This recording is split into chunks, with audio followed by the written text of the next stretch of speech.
இப்போ காமிச்சிருக்கிறது வந்து green almond, கச்சா பாதாம் பாட்டு கேட்டிருக்கீங்கல்ல, அதே தான். அந்த கச்சா பாதாம் தான் இன்றைக்கி பிக்கிள் பண்ண போகிறோம். இது வந்து ஃப்ரூட்டுன்னு தான் சொல்லணும். இது டிப்பிக்கலாக ஃப்ரூட் தான்.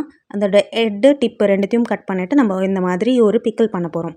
இந்தியன் ஸ்டைல் பிக்கிள் கிடையாது. இந்த கேரளாவில் ஊற வைப்பாங்க பாருங்கள், அந்த மாதிரி ஒரு ஊற வைக்கக்கூடிய பிக்கிள்.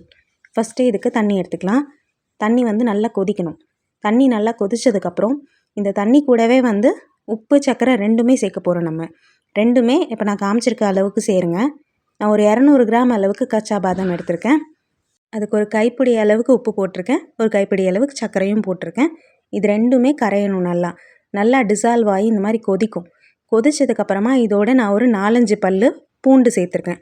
பூண்டு பிடிக்காதவங்க இதை தாராளமாக ஸ்கிப் பண்ணிக்கலாம். நான் வந்து கொஞ்சம் பூண்டை வந்து கட் பண்ணி போட்டிருக்கேன். ஃப்ளேவர்ஃபுல்லாக இருக்கும். இதுவும் உரிச்சுன்னா சாப்பிட்றதுக்கு நல்லா இருக்குன்றதுக்காக.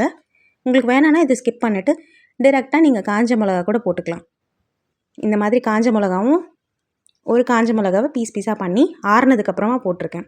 இதோட வந்து நல்லா ஆறுனதுக்கப்புறமா ஒயிட் வினிகர் ஒரு 3-4 டீஸ்பூன் சேர்த்துருக்கேன் நான். இதோட நிறைய சேர்த்துனிங்கன்னா ரொம்ப ஒரு மாதிரி சோராக இருக்கும், புளிப்பாக இருக்க மாதிரி இருக்கும். இந்த ஒரு 3-4 ஸ்பூன் சேர்த்திங்கன்னா வந்து கரெக்டாக இருக்கும். நீங்கள் வேணால் டேஸ்ட் பண்ணி பாருங்கள். உங்களுக்கு உப்போ காரமோ எதாவது கம்மி இருக்க மாதிரி இருந்ததுன்னா கொஞ்சம் ஜாஸ்தி சேர்த்துக்கலாம், பிரச்சனை இல்லை.